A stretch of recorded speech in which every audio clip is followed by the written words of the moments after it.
All right, what's going on, Eddie? How are you? I'm good, thank you. I'm super excited to geek out with you today because we've been talking on so many platforms for a while now. And yeah, I'm super excited to dig deeper and let's find out what's going on. Yeah, definitely, definitely. I feel like this conversation has been long overdue for anyone who doesn't know, which is probably most people that are watching this. There's been a lot of, I guess, game of telephone or trying to meet up and talk and chat for a while between you and I. I know when I was in Porto, I kind of flaked out on you when you were there, and it was just a crazy time for us. And Sure. I just ended up not being able to make it. Ever since then, I'm like, I gotta talk to Eddie like sooner than later, and I'm glad we're doing this. That's awesome. Well, next time you're in Porto or in Asia, as I know you're going there, we will definitely try and geek out Yeah, for in sure. And person. I'm looking forward to talking with you about traveling and all that. At first, I want you to go ahead and introduce yourself and maybe mention some of your accolades and what you do, just so that everyone knows who you are. Sure. So I'm a full stack engineer, have been for, I don't know, before full stack kind of the term came about. And I really focus on open source. All my clients, my freelance clients, are all focused around open source. So that means I've turned down a lot of work, but I love doing open source so much and geeking out with the community that I don't want to chase the money. I definitely want to do what I really enjoy doing. And I do that around the world. So currently in sunny London and I think in a few weeks heading off to Portugal again, and then already planning some trips to Thailand, I think Greece and so forth. So being a digital nomad is awesome, but it doesn't mean I need to pack up my studio and take it with me everywhere I go. But it's part of the fun. It's definitely worth it. Right on, right on. Awesome. That was a great introduction. I guess I'll get right into some of the questions that I've had and that we can talk about because you mentioned that you've been a full stack developer like before the term was official. How did you get into software? Did you take a traditional route? Did you go to computer science, get a degree, or did you learn on your own? What was your journey into software? I'm actually laughing because I think it's a funny story. I don't know if everyone else watching will, but I actually did engineering at university, and I think I had like one module that was coding, and I really, really hated it. And I did everything I could to get out of it and try and choose some weird semiconductors module just so I didn't have to do the coding. But I had to do it, and I really hated it. I think I'm pretty sure I failed it. Um, but I'm still laughing because when I came out of uni, a friend of mine said, "Well, if you're not enjoying engineering, because I really didn't enjoy engineering, why don't you join me at a hackathon?" And they were in Hong Kong and I was in London. And I thought, okay, well, I can join remotely. Although remote really wasn't a thing, that wasn't a term. We had kind of, I think, barely broadband internet back then, kind of maybe kind of 50 or 100K up and like 20K down or something. Oh, no, sorry, 20K up and like 100K down. And so he shared his screen while at his hackathon, and I did some HTML and CSS. I probably literally just did a div with a background color or something like that. It was like really basic.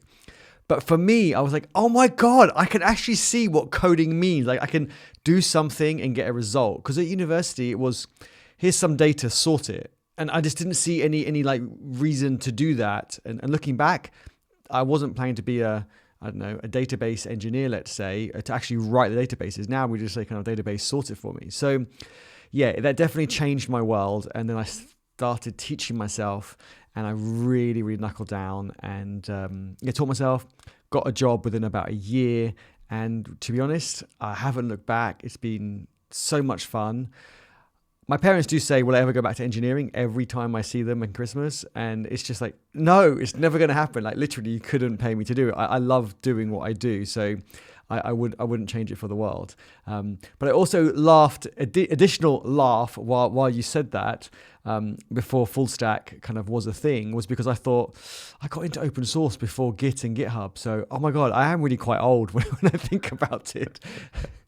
Oh, that's awesome. That's a great story to like how you got into it. It's interesting how many people either try it at first and don't really like it or kind of write it off as something that they just wouldn't want to do. And you having some experience with like back end stuff and database stuff is funny because I tell a lot of people that one of the reasons why I think web development is such a good kind of option for people to get started in is because when you do start with like HTML and CSS, you almost get instant gratification of seeing what you're doing right there in your browser, and you don't need a lot to get started in order to like see that happen. And just a basic like HTML CSS course could teach you how to set up the file and open it in your browser and see real changes in real time. And it's very it it's rewarding in a sense for a beginner because they can actually see what they're doing and feel like they're actually accomplishing something, versus like writing backend code where you might like log something out in the console or in the REPL, and it just doesn't feel the same, and you can write and write and write a bunch of code and it's broken, so all you get is errors and it's discouraging. So I relate to the HTML and CSS mention that you put in there. Full disclosure, though, I do actually prefer more back-end work now, but I think I've gone through that whole journey over the last 15 years that I think I've got more of an appreciation for the back end. But starting off, like you said, that instant gratification, I think is so important to kind of have that switch like flick and go, I'm interested. Let me like dig a bit deeper. That's funny. I feel like a lot of me as well.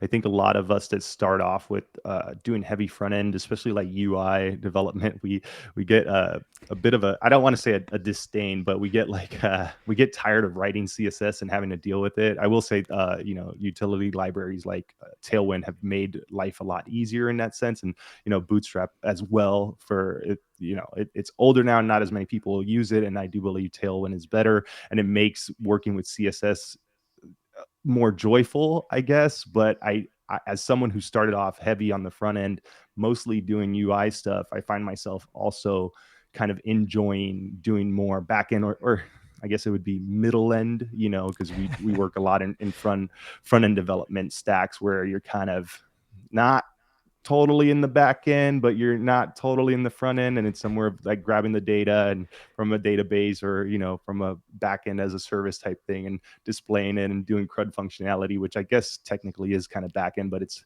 this weird area where I kind of call it the middle end. Right.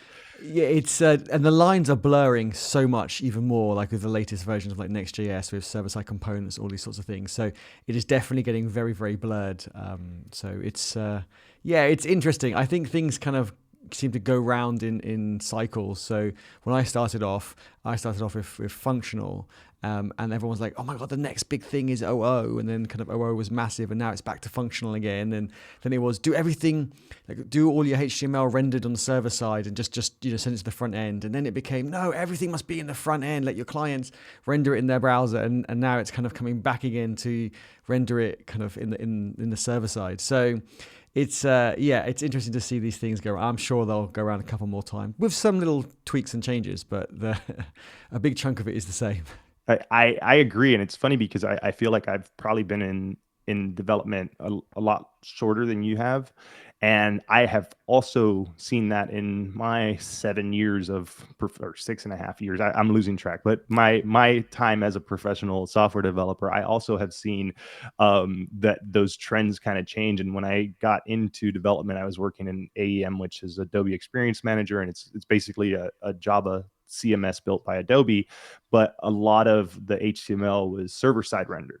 And then my team that I was on was trying to shift into doing more client side stuff. And then we eventually used it as a headless CMS and went full React. And then, and like you said, we kind of go through those cycles of like, oh, put it all on the client. No, that's too much for the client to handle. It's faster on the server. And it just seems like this back and forth. And then a new framework comes out that does something slightly better, and we jump. And I find that now, as someone who's more experienced and trying to find my stack that I want to like work in as a indie hacker, and I'm saying indie hacker, but I'm not by any means, but I'm trying to find what works for me. And having a little bit of experience, it's a lot easier for me to kind of figure things out on my own. But when you're new and you see all these new frameworks pop up and you can't figure out like what server side or what client side even means, and you're trying to follow what like the the biggest influencer recommends, and then you kind of get Yes. taken down a path that can be very confusing, and you're not really sure why you're picking something. You're just kind of picking it because it's what a lot of people recommend. And I'm kind of feeling that a little bit with Next.js, because I've never been like a React guy. I worked with React for a very short amount of time in my professional career. I've mostly worked with Angular as the main front end framework that I used, and now going into like a React world, because Next.js is so popular and it's very well known for being good for startups because you can get up and running quickly. I kind of went down that route, but I'm also finding a lot of things that I don't know if other frameworks might do better. I've been dabbling with like Laravel a little bit because I've heard so many good things about it, and struggling with my first Next.js project of having to like set up auth and then wanting password, username and password capabilities in my application, and Next Auth wasn't really good at doing that, and I spent a whole bunch of time trying to get that to work, to then eventually go and use one headless CMS Strappy, but and then get rid of that and then go Superbase, because I wanted a real relational database, and then I moved my Next Auth to Superbase Auth, and it's like just been so much back and forth because it's very confusing, even as someone who's experienced, to figure these things out nowadays. And I feel like I just went on a tangent about React and Next.js, but I think a lot of people feel that way too. But it's so true. I think everything you said is just so true. You really hit the nail on the head. And I think it's important to highlight that. I mean, I did Angular through most of my professional career, Angular 1 and then Angular 2, that everyone knows and loves and probably hates. But, I think it's a great tool. I used it for government departments in the UK, high street banks and all the rest. And I think it's great. And I've only recently, I say recently in the last couple of years, with the community, with the GitHub community, got into React and got into Next for that rapid prototyping that you said. But a lot of those big companies do want Angular because it is a framework, not a library. So it's more structured and there's more conventions that people follow, so you can onboard people a lot faster. And finally, you mentioned Laravel. When I was doing, a while ago, I was doing a lot of government and banks, I did use PHP for the backend as well. We used, I think, Laravel or Zen Framework and so forth. It's been quite a few years, so I don't know what's changed. But then switching into Node for the backend, I really did. I didn't enjoy it at first, but do enjoy it now, just having the same language front and back, less context switching with my kind of small brain and so forth. I think that having it all in Next.js, I'm not a huge React fan, but Next.js I am, if that makes sense. Because like what you said, for rapid prototyping, it is really good. Although I do get some weird errors with the latest version, and I don't think there's enough feedback from that. So yes, I do struggle with that, but it's all part of the fun. Yeah, no, it's been a good learning journey for me, dabbling with Next.js recently, and basically building out like a full project with it. And I agree that the Angular feels better structured than React does. But it's I'm also speaking from a few years back, and I think the last version that I worked in Angular was like 8 or 9, and now they're like, I don't know, like 16 or something like that. So it's been a while since I've been in Angular, but it is, I would say, a full framework, because technically React is a library and not a framework, and then Next.js is a framework built on React, and so there's some subtle differences. And if you're a beginner and listening to this, you're probably like, I have no idea what these guys are talking about. But it's kind of I only know this because I've been involved in this stuff for a little while now, and it's something you learn along the way, I guess. If I can elaborate just on the difference between framework and library, because I know a lot of people do get confused, and even some senior people do get confused. So if anyone listening doesn't understand the difference, they are similar, and a lot of the time we do use npm for both of them. But the difference is, a library you're bringing into your project. So you might use, I don't know, a date library, you might use a markdown rendering library, whatever it is, you're bringing it into your project. When it's a framework, you're putting your business logic, so your functionality, your features of your project into the framework. So it's much easier to swap out libraries later on, but it's much harder to swap out frameworks because you're kind of in the framework. So as Dorian mentioned, when you're using Next.js, you're using kind of the page router or the app router, whatever it is, but you're putting your features into its structure, its conventions, whereas with a library, you bring it in and you can kind of use it how you want. And I know a lot of people like that flexibility, but then with that flexibility becomes a lot of responsibility because every project seems to do it very differently. Whereas why I love frameworks is this is the standard way, recommended way to do it, and everyone can just kind of hit the ground running. Yeah, no, I agree, and I think that's kind of the thing that's driving me to want to go Laravel, even though Next.js is a framework. It seems like Laravel, from what I'm gathering, is a lot more opinionated, and you have to do things a certain way. And I do like the idea of like, tell me exactly how to do it, because Exactly. with Next.js, the struggle that I had was I never worked in page routers. I'm completely new, so the most current version is 14, and I started at 13 when app router was experimental, and I didn't Right. choose to go pages, so I don't really even know how the pages router works. So the problem I found personally was that as someone who's used React in the past for all the client side stuff, and having like the server component functionality within Next.js, and now I guess React 19 is supporting server components, which I can't speak too much on that because I'm not very well versed in React or understand those things that well. What I found was that I struggled because I kept trying to do things on the client that could have been done on the server, and since version 14 is kind of new, it was hard to find very solid, like I would say, documentation and a lot of community feedback, because it was so new when I started using 14, that I'm sure there's more tutorials and docs on that stuff. Also, ChatGPT wasn't super helpful because it didn't know version 14, and it barely knew the unstable 13. So I found myself doing a lot of like use effects and things like that. That is, like, they have a place for them, but when you're using Next.js, especially with a lot of the server side stuff, from what I've been understanding, is that you want to limit the use of those things because you do want the server to handle more of that. But I couldn't wrap my head around React doing the server stuff, and it was complicated for me, and then it just felt like there was more than one way to skin a cat with Next.js and React, where like something like Laravel, or in the past I worked with a lot of Java and Spring Boot with Angular, and there's like there's a way to do everything, and you kind of, like, you just, like, all the documentation tells you how to do it that way, and everybody else tells you how to do it that way. So then you have a question, and you're not getting 3 to 10 different ways of doing something, Yes. and I was frustrated about that with Next and React.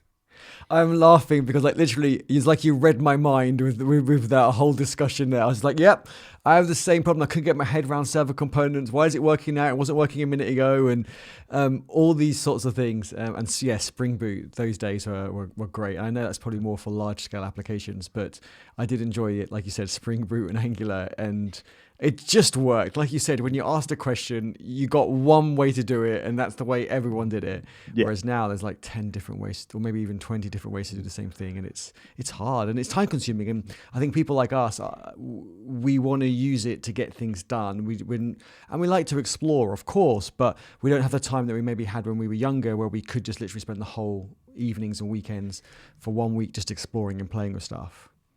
Yeah, I agree completely with that statement. That the time seems more precious now, and when I have to spend too much time trying to do something that feels like it should be simple, it gets very frustrating. And I will say, of course, it comes with the territory when you learn anything new, that there's going to be a learning curve, and eventually you get fluent in whatever framework or language you use. And a big reason, like you mentioned earlier, why using Node and on the back end is just nice, because you got the same language, and then with Next, you kind of, it's all React and JavaScript, so it kind of has like that same dynamic to it.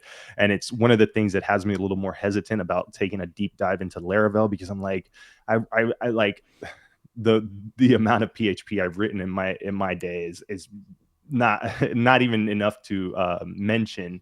And the thought of having to go and learn in a new framework that I've never worked with a new programming language I never worked with, like I understand MVC, model view controller, how I get that, so I feel like that would make it a little bit easier. And from what after a while you'll pick it up, but it is hard because we don't want to spend a bunch of time learning stuff, but we also want to make sure that we have like the best tool for the job. And with so many tools to choose from, you really start questioning whether or not your decision was the one that you should stick with when things start getting a little rough. And then you hear like, oh, this other thing does that so much better. And then you go try the other thing, but then it doesn't do the other thing that you wanted to do, that the previous framework you were working with was doing better. But or sometimes there's another framework or tool that does all of that even better, and then you're just hopping around and swapping things out, and then it's almost procrastination in a sense. You kind of go in this circle of trying to optimize and over engineer stuff, or just make your life easier, which then leads you down rabbit holes, and it's it can get rough. I have been there. So I started kind of a mini startup or a project years and years ago. It's no longer active, but I did exactly what you said. I was like, well, I just want to get up and running really quickly. What's the best tool for the job? Great, let's do it. And I just kept on moving from tool to tool to tool. This one does, oh, she does this one better. Great. And I was like, oh, this one does that other bit better, but not this part. Right, microservices. Right, okay, split into microservices. My deployment has now become a lot more complex, and et cetera and so forth. And yeah, the project nearly never got released, and it was I think I spent like 2 years on it, like, Oh wow. not full time, but part of that was full time, 3 months chunks. But yeah, evenings and weekends, and I hired people, and we just didn't get anything out. And so with more recent things that I've been building, it's like get something out quick and dirty, get feedback, and then you can kind of rewrite it later. So yeah, I think you're right. But whatever we choose now, whatever we think is the right tool for the job, it might not be in a month. And I think we need to be okay with that. It might not be for 2 reasons, I think. One, because of us, we've discovered something else, we've learned something new, whatever it is. But also a new tool could have come out on kind of, in the community that wasn't available before. So I think that's going to happen. And I think we need to stick with what we've got, with the information we've got and the tools we've got at that time. And then in a year's time can always kind of, revisit it and rewrite it if needed. I mean, that's going to happen. End of the day, in 2 years, most projects get kind of rewritten 2 to 4 years, I reckon, anyway. So it's going to happen. It's inevitable. Yeah, no, I agree. It's kind of funny because one of my previous jobs, we kind of had a joke because the company itself was often and infamously known for bringing in contractors to like rewrite a project, and then it's just like, this is going to happen every X amount of years, and it's like when the thing becomes a huge steaming pile of shit, we're we're just going to hire another team and rewrite the whole thing. So who cares what we do now? And of course, that's not how you should think. But it was kind of a joke that we had because there was just a situation where our company felt that they confided and trusted contractors more than they trusted the in-house developers. So there was always a lot of back and forth with that. And I don't. That's like a conversation for another time. That is a separate conversation. I've been on both sides of that. I did contracting for like, I think 6 or 8 years. So I get that. And that was strange to suddenly come in and you're like, oh, you know it more than everyone else. Like, no, I don't. But you're right. That's a whole separate conversation. But yeah, definitely seen that. I think because they think they're paying more, it's worth more. And it's just like, well, no, it's a higher risk resources, and you can tell them tomorrow don't come in, and that's it. And they're getting paid more, not because they know more, but because they got that risk of, kind of no holidays, no sick pay, and all those sorts of things. Yeah. So, yeah. Yeah, it's interesting because I have worked as a contractor as well, and there is it gets complicated, and I don't know if it's worth getting into because I have so many other questions that I want to ask. Let's you. do those other ones. They're more fun. I'm sure they're more fun. Yeah, we've gone into a whole back and forth about React and Next.js, and I think I really expressed some of my sentiment on how I feel about that there. But one of the big questions that I had now that like we know how you got into development, and you mentioned you were kind of doing open source before open source was a thing, and sorry, not before open source was a thing. Before Git and GitHub were a thing. Got you. Before I guess it was I don't know the word I'm looking for. More well known, or kind of, yes. There's no industry standard as such. Yeah. More popular, I guess, right?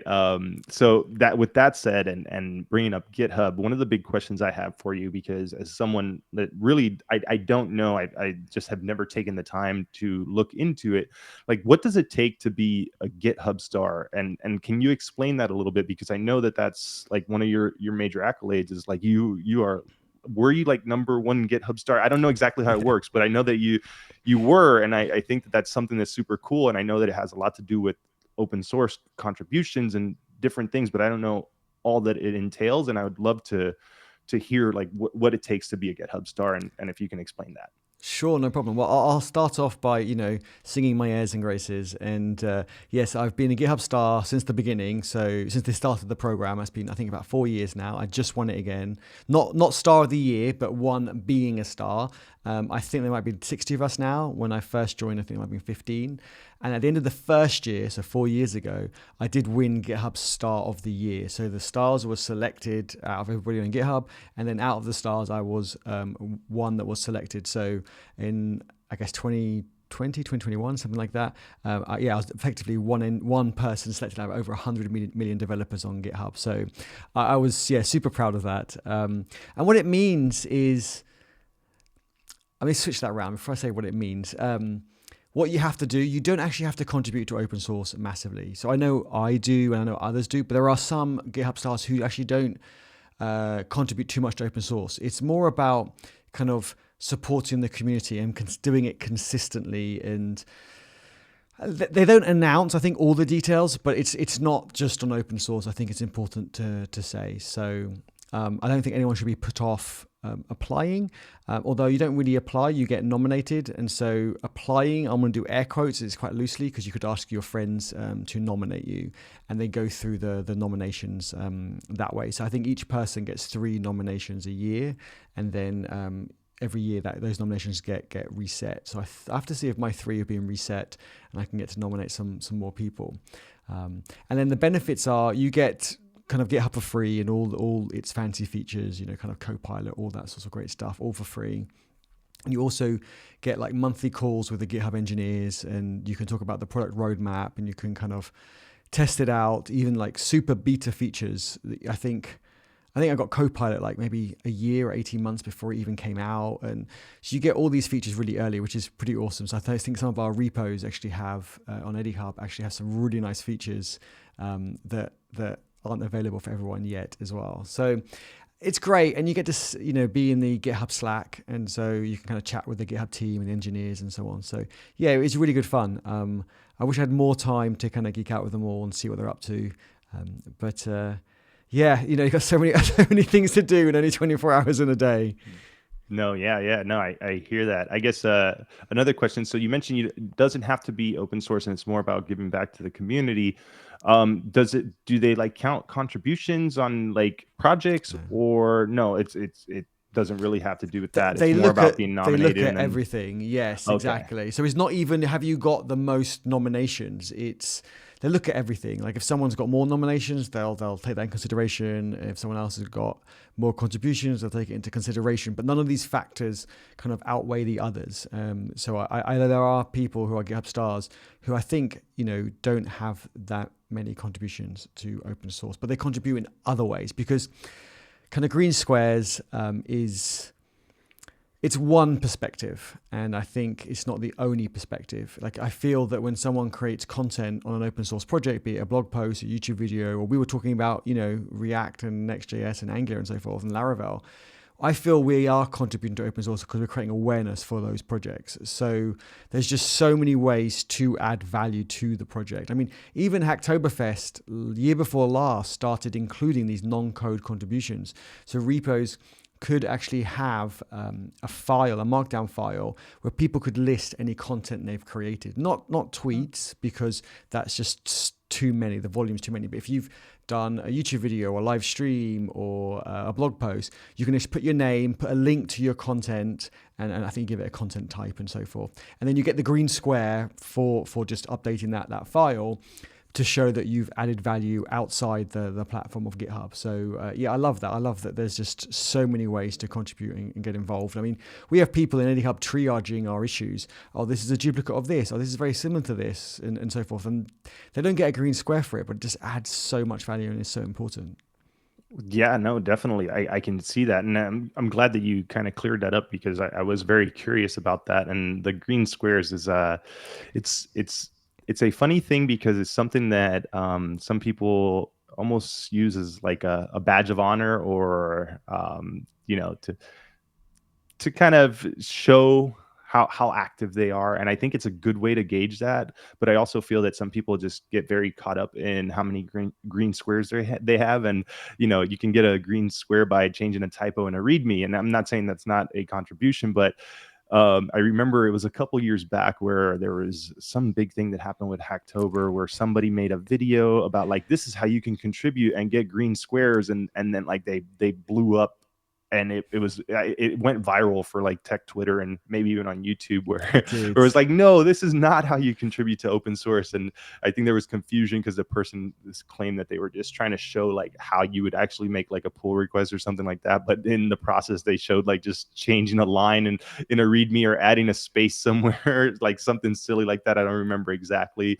And I think we get caught up in those green square moments sometimes, and we really use it as a way to show how real of a developer you are. And I find it funny because when you mention like someone who is helping sort out issues and stuff like that, technically that's like project manager type work, and those are things that many of us are developers, and we like to just write code, and we forget that when we're working in big like enterprise software, or working for corporations where we have big teams that handle a lot of the managing of tasks, or the day-to-day stuff that isn't writing code, that we forget like we kind of need that to have a well oiled machine when it comes to building software.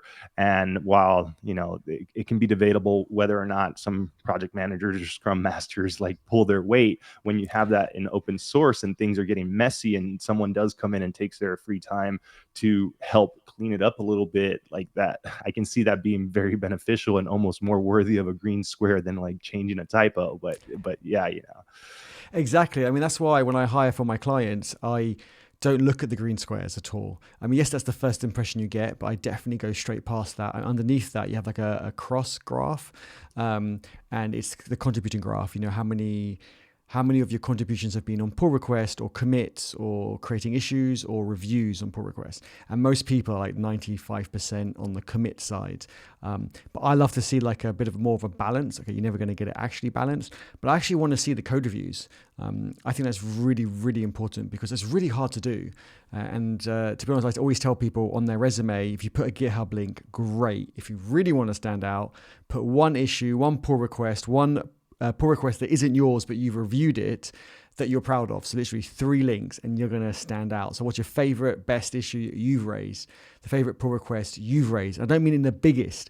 I think when I do live streams on this, people say, oh, I put this pull request because it's my biggest contribution. It's like, that doesn't impress me. I want to see how you collaborated with other people, right? If someone doesn't know how to do a for loop, you can teach them. If someone doesn't know how to collaborate, it's really, really hard to teach them.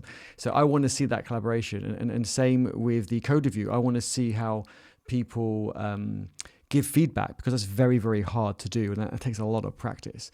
So yeah, those 3 things I really recommend. If anyone watching, definitely do those to stand out. And you can update those later on as you do more. But it takes practice. It really does. No, definitely. Getting a good, thorough code review, or giving a good, thorough code review is a lot of work. And if you've ever worked in software with like a bigger team, you'll know that there's almost always like this stack of stuff waiting to be merged that needs review. And it's always like, I know in the past, it's one day the lead dev is like, all right, I'm assigning everybody code review because nobody's doing it, and we need to get these merged. And it happens more often than you would think. And code review can be a delicate thing sometimes, because some people get very upset when their code gets reviewed. And I think there was a tweet going around recently about like how to you know you know soften the blow when you're trying to criticize or offer constructive criticism to code review, and how to word things. And I know, like me personally, I don't ever take anything to heart like that, and I'd rather someone just say, hey, your code sucks, do it this way instead, than to like give me a long drawn out trying to soften the blow. I can take it, but I know some people are a little bit more emotionally attached to their code. And I don't know if this is just a personal thing, but reviewing code, it is an art of its own. And I think that I've gotten a lot of great feedback from senior level developers. And sometimes you can have some back and forth debates with people who are, I would say, more at your level, because you tend to, I don't know, kind of fight back a little bit more when you're like, no, you know, just as much as I do. You're critiquing style and personal preference over actual like functionality or optimization, right? And it can get heated sometimes in code review, but the worst code reviews are the looks good to me. It's like, I changed 100 Yes. files. What do you mean? You shouldn't have a pull request for 100 files. Well, it can Yes. happen, but The but the bigger pull requests have less comments, and the smaller the pull request, it has more comments. yeah, there's a meme for that exact thing that you just said, and I just think it's funny, and I feel like I keep going off on these side tangents about things that you're mentioning. It's just kind of, it's been a little while since I've actually been working in software development specifically, because my last job I was doing a lot of design, so I haven't had a code review in a while, and now working on my own project, nobody's reviewing my code. It all Make looks it good to make it me. open source. Make it open source, then people will review it for you. That's true. I could do that, but then they'd get hung up. I'd be waiting for a pull request to get merged. No, I'm just joking. but but no, I think this is a good segue into open source contributions, because since you're such an advocate for open source, as someone who always promises, and this is me, to contribute to open source, and every October when Hacktober comes around, I'm like, I'm gonna do it this year, and I never do. And the most I've contributed to open source is raising an issue because something doesn't work, and I'm like, hey, you guys need to fix this. That's still that's still adding value, so that's good. I, I think that's just one of those memes that a lot of people say, or when somebody goes in and fixes something because there's a bug they're experiencing. I'm like, I'm gonna fix this because I'm just tired of dealing with this. As someone who is new to open source but not new to software, and also considering someone who might be new to software and also new to open source, or doesn't have any idea like how to get started in that, I know that you can do like a Google search and look for open source projects, but it usually leaves you with a lot of projects, but not knowing how to get started. So my question to you that I wanted to make for like a clippable piece of content that could be helpful for like beginners, like how would you get started, regardless of your experience level, contributing to open source? Or if you want to mention like what would be a better for like a new developer versus a more experienced developer, and just how that all works for someone who just doesn't know. I think it's the same for everybody. They don't even have to be a developer to contribute to open source. So if someone's a developer or not, got 1 day experience, got no experience, or got 10, 20 years experience, my answer is always the same. I think look at the projects you're using already is one way to look at it, as one avenue. Those projects will probably move quite fast. So we mentioned like Next, React, Laravel. They'll move quite quickly, and I wouldn't recommend someone starting off with those. If you're using a smaller library like a date function or something that's a lot smaller, then maybe you want to look into getting involved with that. Because I see people saying, oh, I try to contribute to Kubernetes and my pull request X, Y, and Z. And it's like, yes, the project moves so fast. So by the time someone does review it and gets back to you and all that sorts of stuff, then the project's moved on, and so now you might have conflicts in your changes. It conflicts with somebody else's. You're setting yourself up to fail. And I think if someone wants to get there in the future, then great. But I don't think you can do that on your first time. I think people just want to contribute to the biggest and the most popular, the most starred repos. And I just think, you wouldn't go to the gym and go, right, I want to put all the weights on this squat rack. I want to squat like the whole gym. It doesn't work like that. So wherever anyone is, definitely get started. I would say speak to your friends, your community, your network. What projects have they got? And maybe contribute to those, because you know them. They're going to provide you maybe with a bit more support. Their projects aren't going to move, silly fast, because there isn't like 20 people behind the project, like core maintainers, and a big community, racing it forward. So That's what I would suggest. You can search on GitHub. They have an amazing search. You can search for projects that use a certain language that were active in the last month, and you can search for topics and good first issue label on the issues. I mean, there's so many things you can do, but to be honest, I wouldn't recommend that unless there's something really specific that someone is like super specific that someone is looking for. I would definitely join a community, see what projects they've got is definitely the first place to go. And people shouldn't forget about their own projects, because contribution to a project, you see one side of it, you're following their standards, and yes, you might better influence it and so forth, but you also want your own project. You want to set your own standards, and you want people to submit issues and pull requests to you, because by reading those, your issues and pull requests that you raise on other people's will improve like 100 times, because you're always going to give more context, because you're going to see, well, someone's raised this issue, but I don't get what they mean, or they raised this pull request, but what was it for? What issue was it for? What they're trying to fix? I'm not sure. When you get to see the other side, it will definitely help you improve yourself. And one last tip I'd like to say, and we can dig as deep as you want in all of these, but one last tip that I would love people to remember is, when you do find a project, where however you found it, go to the pull request tab and go to the closed pull requests, and then you'll see a list of all the ones that were merged, that were accepted, and all the ones that were closed and rejected. The ones with the red icon were closed and rejected. Go look at those. And were they closed and rejected in a friendly way? It's absolutely fine that they were closed and rejected. If there's a comment that says, thank you so much for your contribution, but you didn't read our contributing guide, you didn't raise an issue that was then triaged by the team, so therefore, we could see if we wanted these changes, then that's absolutely fine. But if the pull request was closed and rejected with no comment or in a really unfriendly way, then that's probably a project you don't want to contribute to. No, that's actually a really good tip there, pro tip, because I would have never even thought about doing that, and that makes good sense, because like you said, it kind of goes back to, some developers can be a little toxic and overprotective of their work, and if they're very nitpicky for things, and like you said, not in a nice way of handling rejection for pull requests, and that's definitely a good thing to look out for sure. And I would have never thought about that. The question that I had, which is kind of what I've come across when I get the itch to contribute for open source, is that when I do look for things that are programming languages or stacks that I'm familiar with, even when I find like good first task or good for beginners, sometimes they still feel a little like, yeah, and like, what are you expecting from a beginner to jump in here and do? And then if it's like a framework that I've never worked with, but I've been interested in, like, I don't know if I would be comfortable, especially if I was a beginner. And that was a lot of the stuff that discouraged me from contributing or trying to contribute to open source when I was first getting started, was because a lot of the good first tasks felt overwhelming and felt like, I don't know, this is going to be harder than what I'm capable of. I don't know. I at the time, I know now, but at the time, what I felt was like, I don't know how much I can ask of the people here.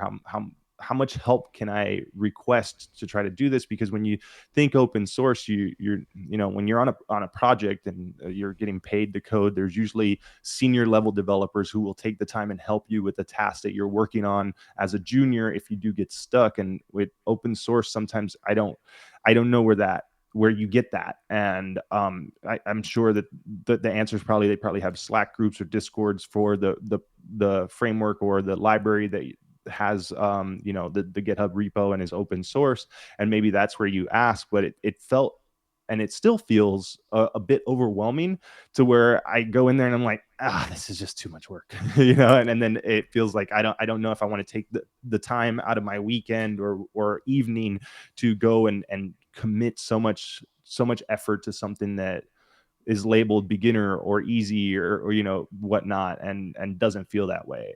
So I'll let you into a secret. I mean, it's two great points there, and I'd love to address them individually. The first one, good first issues, most of them are not good first issues. It's used incorrectly. One, because the maintainers can't be bothered to fill in the details of the steps you need to take to contribute. I believe a good first issue anyone who's not familiar with the project, not familiar even with the language, could follow the steps and make the changes and contribute. It should take the maintainers longer to write the issue than to make the change themselves. But that's not the case. And then you get other people who go, oh, I'm stuck on this, I don't know what to do. Good first issue, and just hoping someone else resolves it, which then ruins a good first issue label. I mean, there is a label, help wanted, but then the odd thing is I see issues with the label help wanted and good first issue, and those two are like opposite ends of the scale.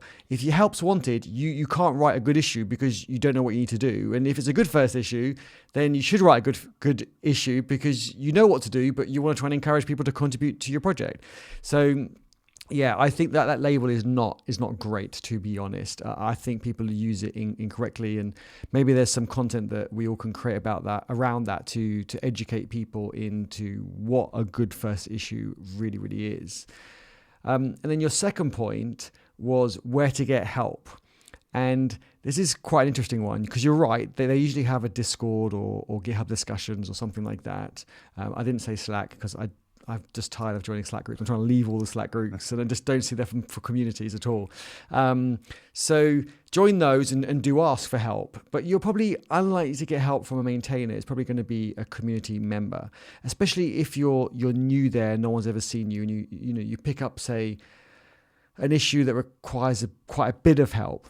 That's why I always tell people to kind of do the 80-20 rule. If you want to get involved in the project, do something, pick up an issue. Obviously, check the contributing guide. Do you get it assigned to you first or not? Most of the time you do, but do check. And pick one that is 80% you can do and maybe 20% you can't, and then you might need some help for that. I think that's a really good way to start. Therefore, you can do a big piece of the work and just say, look, I've got this little bit left. Can someone just give me a direction of what to do? And then the best way to do that is by doing that every time. So your next issue is the same thing, and your next issue is the same thing, maybe even 90-10 kind of ratio. And then after you've done quite a few of those and you're not jumping around between projects, because it seems that some people just jump around, do like all the fixed typo issues or the real good first issues across projects, and they never really get into a project. They never really network with the community or the maintainers.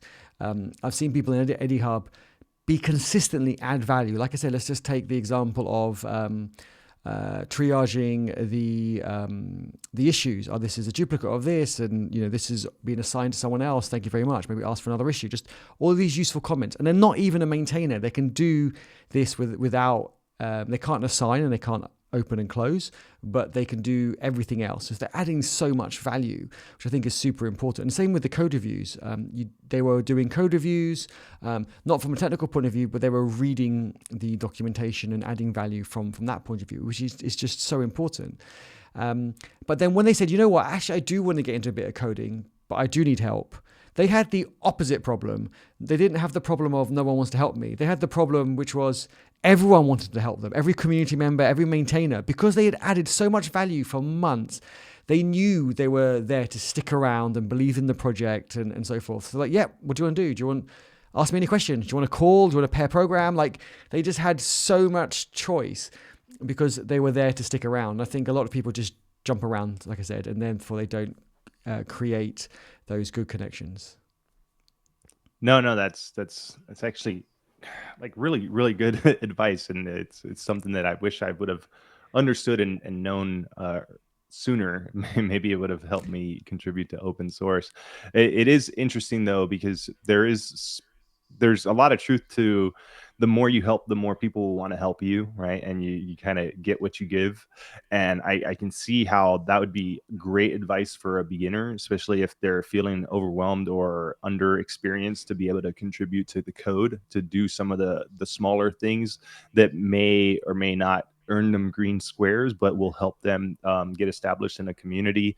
I will say that as someone who has not contributed, but has looked at different projects to contribute to, and then just felt like I'm not.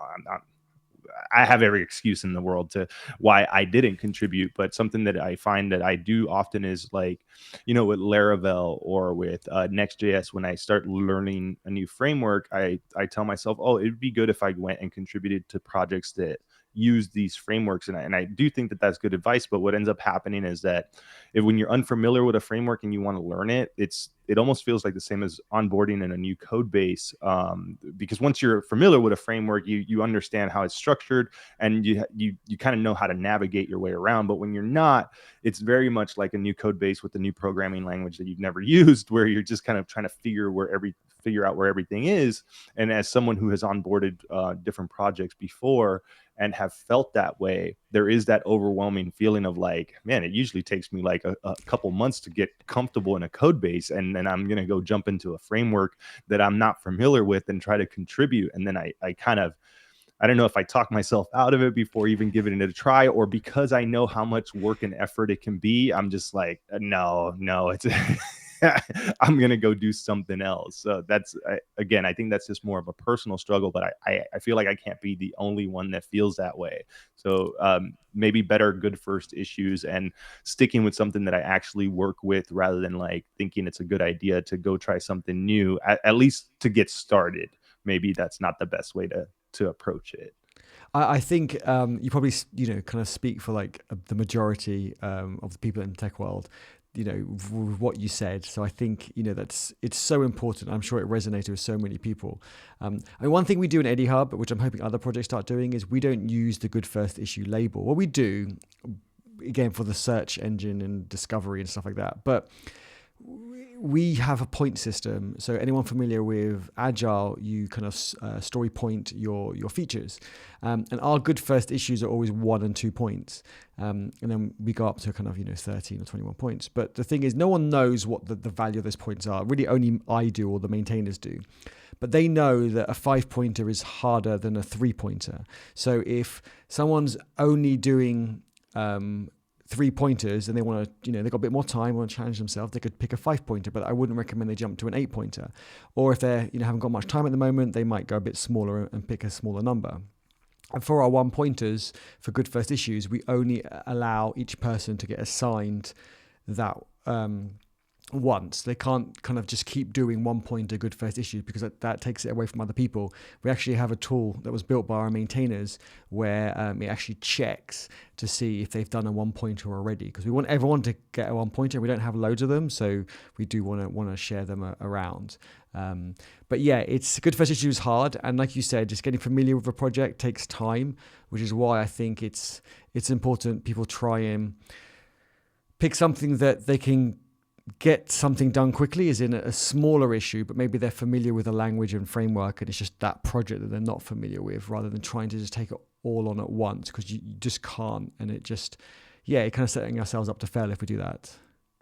Yeah, I love the idea of the story points, because I feel that if you've worked in the industry at all, you're familiar with that, and that feels like a much better way of being able to gauge like the complexity and how difficult the task might be. If anyone who's worked in Scrum or Agile, Kanban, that has dealt with story pointing and understands like the concepts behind what points mean in stories, and that feels like such a better way than using the good first issue label or beginner's welcome. I don't know the labels, but I know that they have a few that are like that, and those just feel like they're just not as accurate or represent the amount of effort that will go into it as points would. So I like that idea. Maybe that should be something that more code bases or open source projects adopt, because I really do think that would be a little bit just easier to navigate and find tasks based on points,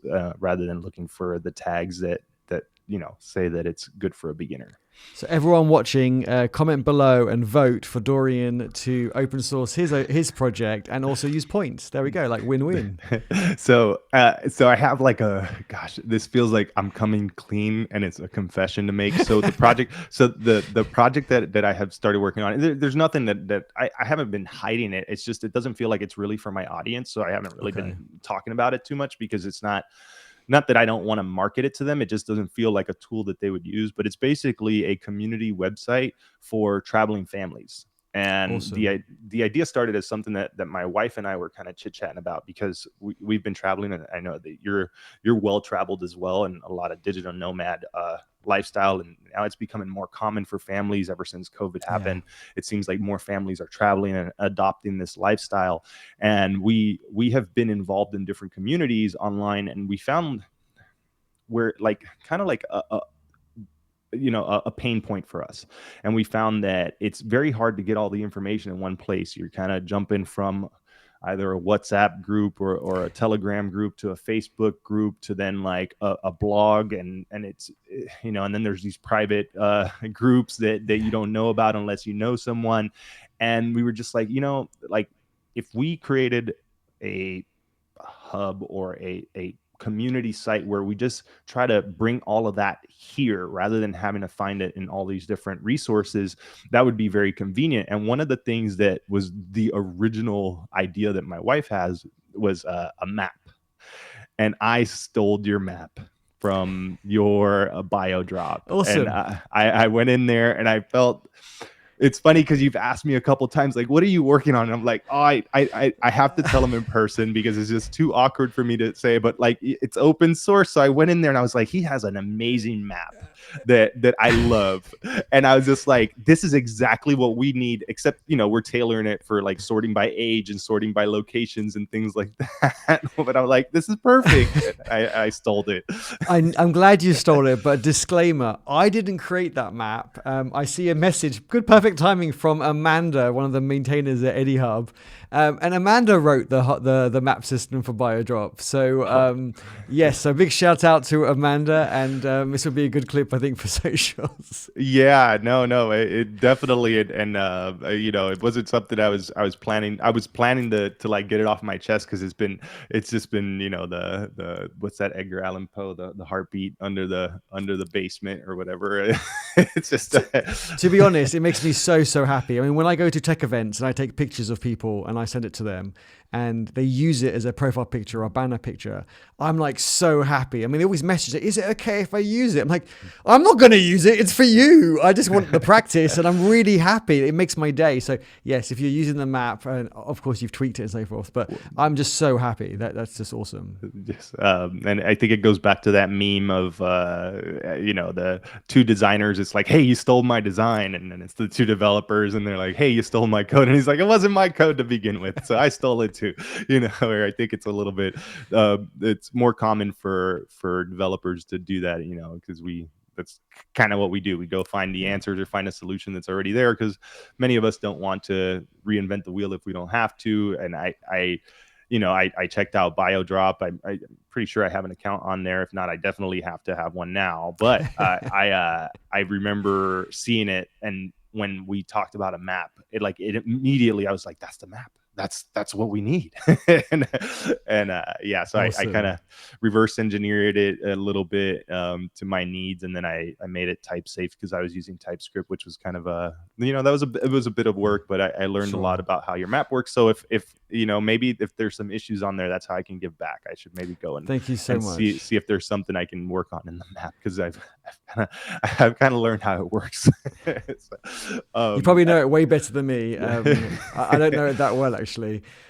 I do want to ask, because I Sure. scheduled this for like 2 hours. I want to be considerate of your time. I have a bunch of other questions that I Let's had lined go. up, and I have like just stuff that I want to pick your brain on. And Sure. I know that we've talked quite a bit about open source, and just kind of how you've gotten set up. Sorry, something my watch ding, and that through my train of thought. But something I've really wanted to pick your brain on, because we kind of mentioned digital nomadism, and you have been traveling for a while now. And you mentioned like one of your first things was doing the hackathon with the friends in Tokyo, but you did that remote. Yeah. And I'm just curious. I know you've been to a bunch of different countries, and I don't know if we can talk about this, but I think going to travel permanently now or more semi-permanent? I was Yes, going to ask about that because I know that sure. was mentioned in private, but I'm an I open book. You can ask me okay, anything. okay. So you mentioned that you were gonna like sell your home in Yeah, London, we're in and the process of doing that. We're probably moving that's out in like 2 weeks. congratulations. Thank you. That's a big move as someone who just packed all of his belongings and his family's belongings in a storage shack in his brother-in-law's giant garage. I know how stressful it can be to pack and move, and I'm just curious, like what made you start digital nomadism, and what has made you decide to make it a more semi-permanent or permanent thing now since you're selling your home? And I don't want to give you the long list of like, oh, some tips and tricks, but I just kind of want to know like your story behind that, and like what made you decide to do that. Sure. I think I fell into the trap, which I think everyone does, is, kind of working to make more money to buy dumb shit that we don't need, and then working more to make more money to buy even more dumb shit, and to keep up with the Joneses, right? Your neighbors have got a new car, or our car is 10 years old, or it's time to change it, and all the rest. Just and when you own a house, that you want to redo the bathrooms and the kitchen, and then by the time you've done all that, 10 years has passed, and you're kind of like repeating the process and so forth. So I mean, that's what we were doing. Sarah worked full time. She was a partner in a law firm with 500 people, so she had a lot of responsibilities. And I was, running my own business as a contractor, as well as side projects and open source. So we were like working kind of 12 hours a day each, kind of maybe 6 days a week, and then that last kind of seventh day, it was kind of just doing adult stuff like cleaning, and cars need to get a service or an MOT, or you're gonna go visit family or friends or whatever. It just wasn't enough. So Sarah and me, obviously being married, we lived together, but we didn't really, because we saw each other for the 20 minutes we had dinner together, and where we drank our food literally, and then you kind of go to bed because you got to get up next morning at 5 o'clock. And we've been doing that for decades. And so the pandemic hit, and Sarah and me were like, okay, obviously lots of bad stuff happened during the pandemic, but we thought, well, this is great, because I've worked at home for like 6 years. So working at home during the pandemic, there was no change for me. I was already working from home. But now Sarah was able to work from home, and we thought, brilliant, we can spend some more time together. And she did work from home. She has her own office, and we spent just as much time together as we did when she didn't work from home, because she was just in her office for 12 hours a day and I'm in my office. Yes, she didn't have the kind of, 45-minute commute. So, but it just meant that, okay, instead of 20 minutes for dinner, we had 30 minutes for dinner, and we maybe watched TV for 30 minutes before we went to bed. Kind of, but we were exhausted, like we were dead tired. And, like I said, we were working to buy dumb shit. Like I had wanted an SUV X5 for years, so I saved up and bought it. I work from home. Why do I have no kids? Like, why is there a massive car? It just made no sense. But it just felt that's what I needed to do, and then move house and get. This is before the pandemic, but move house, get a bigger house, a bigger garden, get a bigger mortgage. Just kind of all the things that you kind of, I guess, our parents told us we needed to do. So the pandemic hit, and then, like I said, we had all those issues where we didn't see each other, and we just thought, you know what, this is rubbish. And Sarah had just got a new car, and she always wanted a convertible, so she got like the hardtop convertible BMW 4 Series. But working from home now because of the pandemic, it just made no sense again. I was like, you know what, Sarah, let's just go traveling. And Sarah loves traveling. And so I thought, why don't we go traveling? And we got to the conclusion ourselves. I don't want to take credit that I suggested it. We kind of just talked about different ideas. Let's go for a holiday for a month. And it just grew from that. And so we thought, you know what? She's quit her job, and we thought, right, let's go to Bali for 6 months. It's during the pandemic. I know Bali is absolutely packed now, but we went during the pandemic, and it was great. It was quiet. So we did that as a trial, and we thought, you know what, we this is what we really want to do. Yes, we went on holiday for 6 months, but it felt like because you've got a routine, but it's not the boring routine you've done for decades. So we would still get up and work. I'm a morning person. We get up and work, and then you'd go do something. You'd go to the beach. You'd go meet friends at a cafe, or you'd work in the afternoon in a coffee shop. You'd do a couple of hours work. You meet people. You go jet skiing, or I don't know, go climb a volcano or something that evening, and you'd come back and you just kind of got the best of both worlds. You were productive. You worked hard. You were focused, but then you actually got to do something rather than just watching TV or TV series. That's that escapism, but it's kind of like that cheat. It's not real. Whereas when you go do something with people and friends and out there, you just get so much more like satisfaction. So we did that, and we thought, you know what, this is what we want to do, but let's not make any drastic decisions yet. Let's not sell a house or anything like that. So we went to Portugal. We got a small flat in Portugal. Well, Sarah had one already, but it was empty. So we got that organized, and we thought, right, we could have a second base here.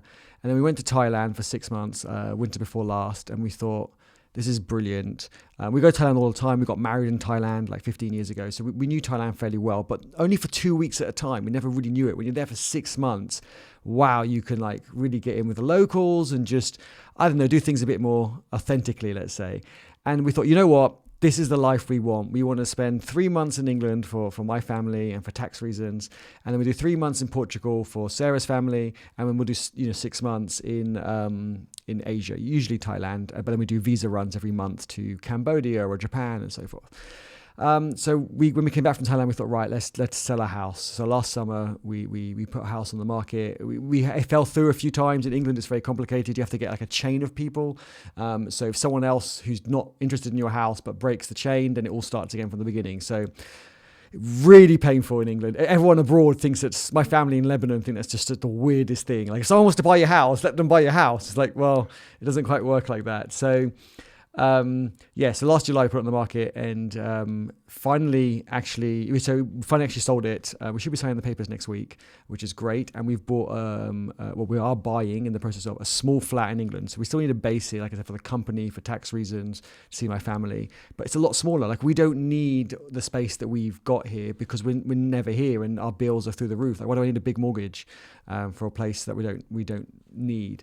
And so we're trying to be sensible. Like where are we spending our money? Like when we became digital nomads, we looked at our finances and we had signed up to so many things that you just think, oh, it's just $20 for that, like $50 for that. And you just add that all up. And I think we were able to save like $500 a month by not affecting our lifestyle. It was just stuff that just, Sarah had this and I had this. It just all added up. So we've managed to declutter our life, which has really taken like such a weight off our shoulders. Like we have one car between us now and we share it. And yes, there's the very odd occasion where I want to do one thing and Sarah wants to do the other, but you just make it work. I mean, this is England. It's not big. You can just make it work. We have a good train system. So, again, that's a big saving straight away. And there's just so many things you can do to be more efficient. And then Sarah, leaving law, has come to work with me. So we've been able to scale the business as well.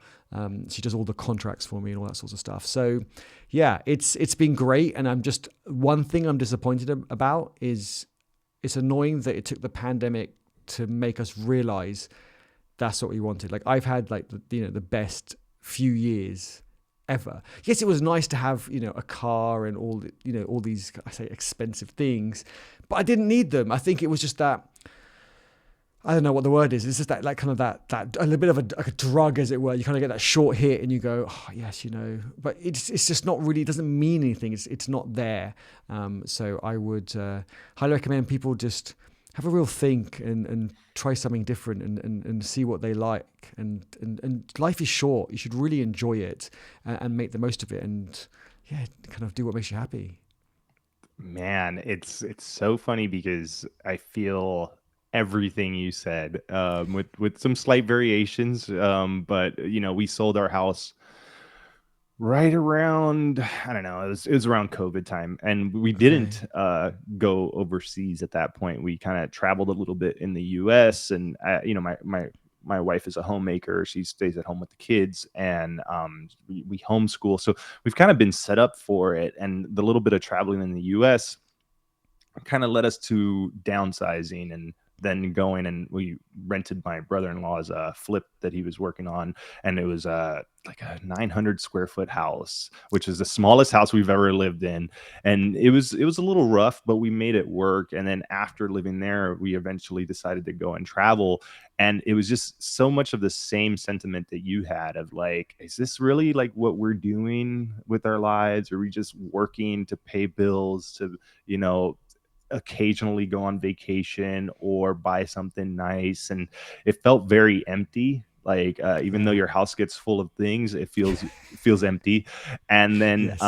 one thing that we did was when we traveled, we saw a lot of like the, I guess, what we had fantasized it to be. It's not all the digital nomad Instagram pictures that you see, Yes. right? There's a lot of struggles when you travel, Mm. but it felt like it was more worth it than the struggles that we had when we were just at home paying bills, and my wife's watching after the kids. And like you said, I felt like I would be locked in my office all day, and even though I was working from home, I felt like I barely saw my kids Yeah. because it was just like I'm in my office, the door is locked, and I'm in there and I'm working, and I might as well be in the office, Yeah. a few miles down the road, because there was no different. And we just wanted to try it. And there was a lot of I guess it seemed like you planned it out a little bit better than we did. In our first endeavor, it wasn't as well planned, and we there was a lot of mistakes that we have learned from, and it cost us a little bit of money. But when it was all said and done, we came back and we immediately jumped into a 2,300 square foot house, four Wow. bedroom, three bathroom house in the middle of the suburbs, and it felt like we were like, we need our stuff. We for some reason we came back, even though we enjoyed downsizing. Mm. I think we were living out of a lot of Airbnbs, and the kids felt like they wanted their own rooms, and we were just like, you know what? When we decided to come back, we were just like, let's just do it American and go back and get exactly what we felt we were missing, and because of our travels. I mean, it was almost 5 months in Europe, Portugal, Spain, and That's London and awesome. Scotland, and then back to Portugal. And then the last year, I really tried to convince myself that this is what I should be doing. This is what we're told to do. This is the plan that everybody says is the plan to Yeah. do. And it did not take long for me to start feeling the same feelings I had before we came back, or before we left on our first trip. I started feeling the same of like, I'm waking up in the morning, I'm going downstairs, I'm logging into work, I'm going into this stupid stand-up meeting that I don't want to be in, I'm doing work that I'm not really passionate about or interested in. I'm literally doing this just to pay the bills right now. And then, like, why am I paying the bills? I look around, I'm like, we got two bedrooms that the kids are never in. They wanted their own room so badly, and when we got the house, they ended up sleeping in our bedroom most of the time because they didn't actually want their own rooms. And we found ourselves living in the small, area of the living room and the kitchen, and it was just like, we don't need 2,000 Yeah. plus square feet of house, and I don't really need to pay for this if we're not enjoying it. And we're fairly modest. I've said it in videos before, like, we have a minivan. I don't have any expensive toys except for like my ice bath and my electronics, and that's all business expensed technically. So like there wasn't. It just felt like I almost needed to go back to realize, like, oh yeah, this is why I left in the first place. Almost like a toxic relationship, where toxic relationships often never end in one go. It's always like a back and forth of like, Yeah. maybe they'll change this time. It'll be different this time. And I quickly found out that I didn't feel that way.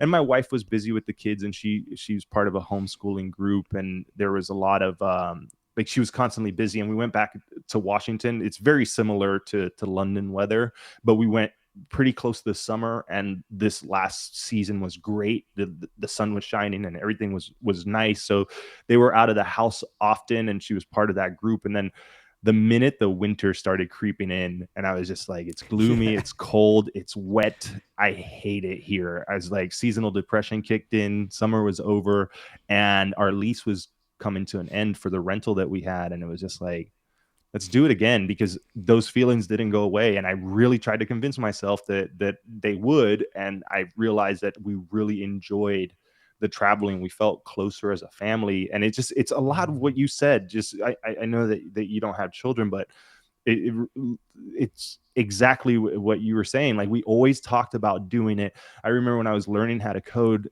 and my wife mentions it now. She's like, we've kind of talked about this already. This is like your plan is coming to fruition, and you don't even realize it, because I was like, I'm going to learn how to code. I'm going to get a job after I have some experience. I'm going to go remote, and I'm going to do all this stuff. Nice. Except I started a YouTube channel somewhere in the middle of all of that.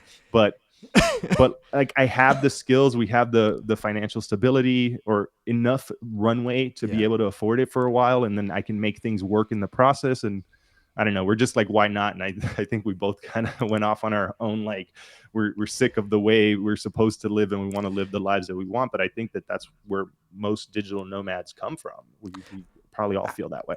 Absolutely. I think society, unfortunately, insists that, could be from our parents, our friends, our family, that insists that we need to have that extra space for when someone comes and visits. No one's ever come to visit us, yet we've got extras, 2 spare bedrooms. And it's just like, what's the point? And, it just seems normal. Even I went to some friends the other day, I went out, and, they said, Eddie, how you doing? I'm like, I'm great. And they went, but you're downsizing. As you get older, you're meant to get bigger each time. I said, I've got like 3 spare bedrooms, and we've got an office each, and we share. Because we work together. We actually are always in one office together. So we've got now a spare office. Like, why do I need that? It's like, yeah, but you're going the wrong way. It's like, no, I'm going the right way, because I just need a small base. And then I don't have the stress of every month I've got this giant mortgage payment, even though I'm not even at the house, and we can just enjoy life. And I think for them, they're just used to that. They're in the rat race, and they're used to, like I said, buying dumb shit. Like they said, but Eddie, I'm gonna go buy a new whatever Porsche or whatever it is. I'm like, great, you work from home, you don't go out anywhere, and you barely see your family. That's not gonna help. It's like, yeah, but it'd be in the drive. It's like, what, for the neighbors to see? Like, it doesn't make any. I don't know. I just can't see it. But I was like that, quite a few years ago. It was just that whole rat race, keeping up with the Joneses and society and Instagram life, all that stuff. And to be honest, the most important is, are we happy? We shouldn't try to please other people, let's say. And I was going to say one more thing, but I don't know. I don't know if I should, but Go for it. I mean, if you need me to edit it out later, I will. But it's, I'm open to you to say anything. well, no, I don't want you to edit it out. I just don't want to offend anyone, but I think people need to get rid of toxic people in their life. I'm not saying, keep people that just don't tell you the truth and just say everything you want to hear. That's not what I'm saying. But anyone who's toxic, being there your family member, being there your best friend, get rid of them. And that's what I did since the pandemic. When we wanted to go digital nomad, everyone's like, oh, that's just, that's the stupidest idea ever. And, just coming up with like lame excuses, as in, oh, how are you going to buy another car? And, all these just stupid things. Oh, your Mac is a year old. You used to change it every year. Yeah, but I didn't need to change it every year. I was changing it to make me happy because I was unhappy. And so I just got rid of those toxic people out of my life. And it's the best thing ever. It's such a weight off our shoulders. Like you were saying, when you kind of declutter your house, when we were moving, well, now that we're moving, we were kind of throwing things away that we just don't need or don't want, and we've kept it just in case something, I don't know. But just decluttering just everything is just so important. House stuff, friends and family. You just need the authentic people to be with you. I think that's really important. It's made such a difference. Yeah, no, I totally agree. And yeah, the decluttering, it's funny because I made a video about it not too long ago, but it was in the middle of the packing. And I talked about how my wife and I had gone through so many times when it originally started when the Minimalist movie came out on Netflix, or that documentary about those guys that just live minimal lives and they have like nothing in their house. And we were like, we're going to get rid of all this stuff. And that's back when we lived in Vegas, and we owned our first home. And it was also a large house. It was a four bedroom, 3 bathroom, 2,000 square foot house. And we got rid of like 12 bags of like 50-gallon contractor bags of stuff. And it was just Wow. like, it felt so good. And then it slowly crept its way back in.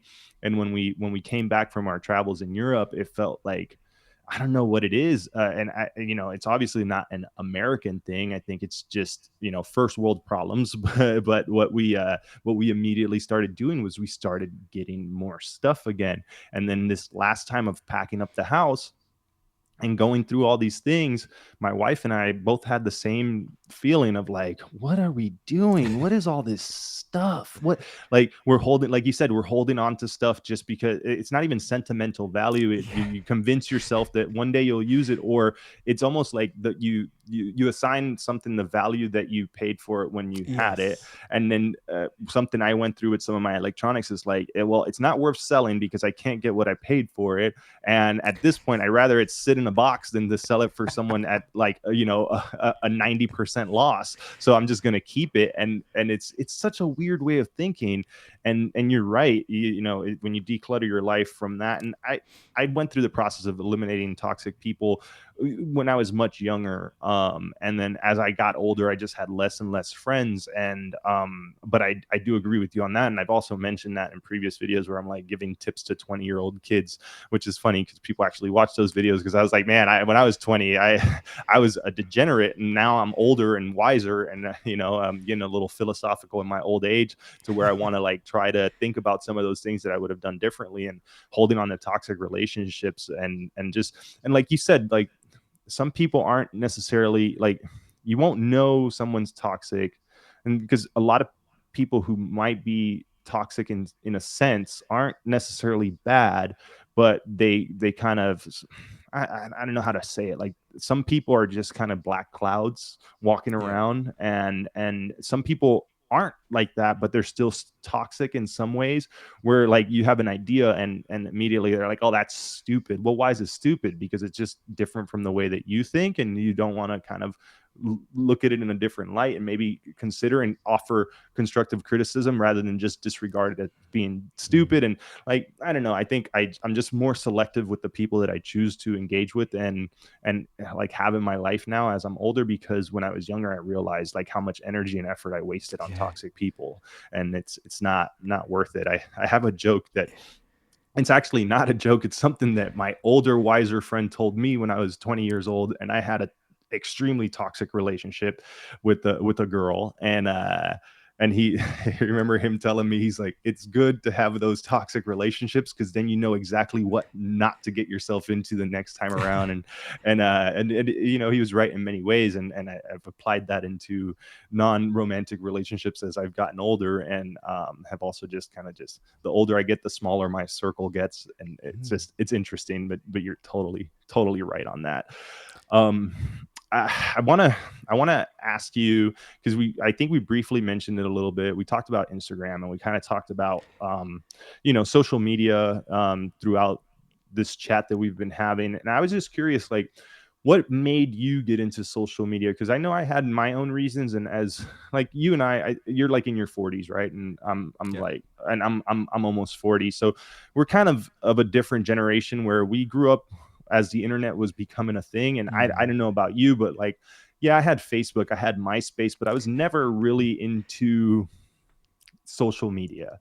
Even right now, I ruffled some feathers making a bad joke and missing the point on a Twitter post, and I think I've offended some people, and I'm just like, oh shit, maybe I'm a boomer and I need to watch what I say. But as someone who's gotten into social media for the sense of like trying to grow an audience, and trying to share some experiences, and also maybe make it as something that can be financially beneficial for me. I try not to like hide that stuff. I'm not going to say that I just started this because I wanted to be the nicest guy in the world and put out content for my health, because honestly, making content's hard and a lot of work. And while I enjoy it, and I really love like hearing how people have benefited from my stuff, I don't think I've ever would have gotten into it. And I often tell people like, hey, you should like, everybody I meet, I'm like, you should start a YouTube channel. You should start posting on social media. And I'm just curious, like, what got you into it? Because you got a big following on Twitter. You make great content on YouTube. You've also got a large following there. You have the travel channel with your wife that I think is also at like 1,000 subscribers or so. I was watching some of the content on there as well. And like, you obviously are like, social media is a big part of your life. And I was just wondering, like, how'd you get into it? Like, why'd you get into it? And like, would you recommend it? I'm sure you would, because because it's something that you do, but why would you recommend it, I guess? I would recommend it because it's a really great creative outlet.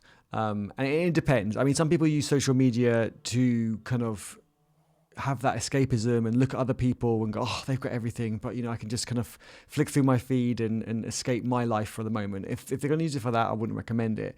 I see it as a way to put out my thoughts and ideas and get feedback from people, but also to document my journey, really. I mean, that's what I did. So I got into YouTube way before Twitter. Well, that's a lie.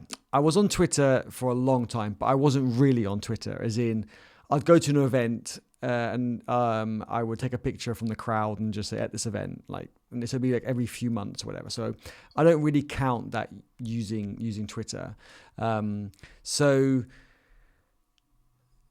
I was going to a lot of, my events started increasing. I started getting invited to events and so forth. I started speaking at events like lightning talks. And someone said, oh, I can't go to that event. It'd be great if you could document it for me. And I was like, well, I've always wanted to start a YouTube channel. I just didn't have a reason to start it. So I started documenting the events I went to, interviews with people, my thoughts and some of the talks and so forth.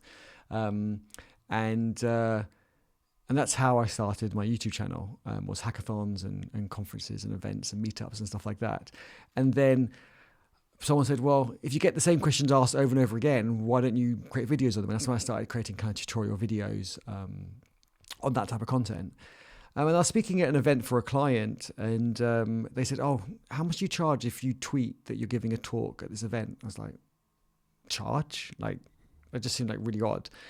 But then I thought, oh, maybe there is a kind of an income I could make from clients, because I never wanted to make money from my audience or my community.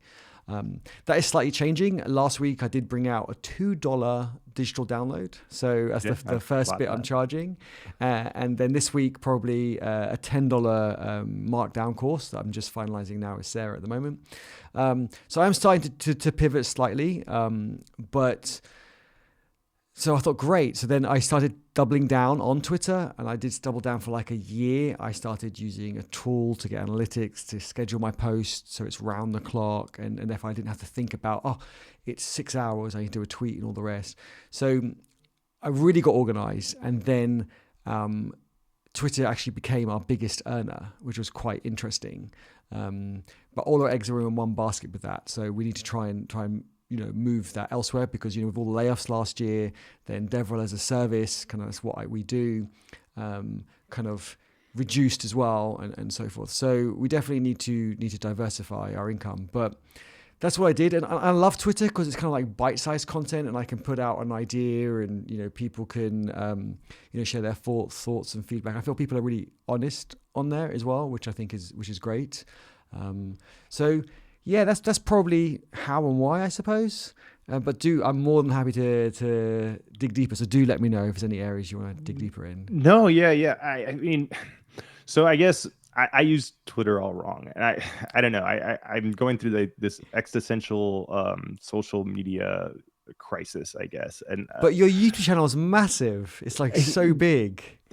And it's such an interesting point on the YouTube channel, because there's some of my biggest videos aren't even about like learning how to code, which is something that is it's still a black box to me. And I think I don't want to say I have a formula, because I don't believe so, because I've put a bunch of effort into some videos that get 0 views. I've put 0 effort into some videos that get a bunch of views. Yes. So it's really hard to figure that out. Yeah. But I think there is a bit of a formula that you could follow to try to get more views. Obviously, you can jump on trends, and I don't want to call them case studies, but I kind of go through and inspect channels, and I only watch like YouTube content on either, some of it is entrepreneurial stuff, some of it is like self-development stuff, and some of it is just a random podcast or a tutorial that I'm trying to like learn for something. But I don't really consume a lot of YouTube anymore. And what I'll do is I'll scroll through YouTube feeds a lot and be like, if some random video gets recommended to me and it's like a smaller channel, but this video has a ton of views, I kind of look at the title and I think about like, what were they trying to say here? Like, why is this so popular? And that's actually one of the reasons why I decided to make that jujitsu video, was that I had noticed that there were some smaller jujitsu channels that had these videos about people talking about their jujitsu journey. and like how they started doing that. And I was like, well, I could totally do a video on that. And it's at the time where I'm like, I don't care what kind of content I'm making. I'm still kind of there. I'm trying to reel it back in. But then that's been like, by the amount of views in the amount of time that it has, it's my biggest video. And Wow. and by the Okay. time it gets to the, like, because I have a video that has 2 million views, and Wow. by the time it gets to that amount of time being out, I'm pretty sure this video is going to surpass it. I think in 7 days it got almost like 300,000 views, which was viral for me. And That it's is it's viral. it's about jujitsu, and I released it like last summer, so my channel was already established as a learn to code channel, or motivational life coach programmer. But yeah, then that video takes off. So it's really hard to understand how it all works. I think at the end of the day, to kind of like bring this back around to like what we were talking about, I think that just something that's really important about social media that a lot of people miss sometimes is just, I guess, being authentic and sharing like Yeah. real experiences. I think many of us, and I'm guilty of this, because when I started my channel, I felt like I was just doing what I was supposed to do for YouTube, and I was making videos that felt like, I wouldn't say unnecessarily unauthentic. They just felt like I was trying to make the videos I thought people would want to watch, rather than making videos of just me sharing like experiences and stories and stuff like that that were more personal to me. And it seems like every time I've gotten personal, like those tend to do well, and sometimes it doesn't, but I've noticed that does do well. And after being on social media for a while and like growing a channel, and like thinking about back when I was uploading videos and getting no views, to the point where I got to where like I would get physically ill if I uploaded a video and it didn't do well. And now I'm kind of bringing it back around to where I'm just like, I don't really care what I post about now, I guess. And I'm trying to like consider my audience in this, and I want to start making more content that kind of blends it all together somehow in a weird Dorian developed kind of way from what people are expecting from me. But the pressure that we put on ourselves to continue to try to perform when it comes to social media, especially when it's almost a sense of like keeping up with the Joneses, and like watching Yeah. other people who start to do well, and then feeling like, why are they getting views and why am I not getting views? And then you kind of have to remind yourself, like, why did you do this in the first place? Like, yeah, the views were a part of it. And of course, I wanted a video to get 100,000 views. I wanted a video to get 1 million views. I wanted to get my silver play button. And then like when those things happened, like I realized that nothing changed in my life except for a little more ad revenue. And I guess, being able to say like, oh, I've got 1 million views, but my life stayed the same. And I know that like, I don't know where I'm going with this. I think I'm just kind of like speaking about my experience so far with social media, and how it can become very stressful. But I think if you kind of keep a lot of why you started it in the first place at the forefront of your thoughts when you're making videos or when something doesn't perform well.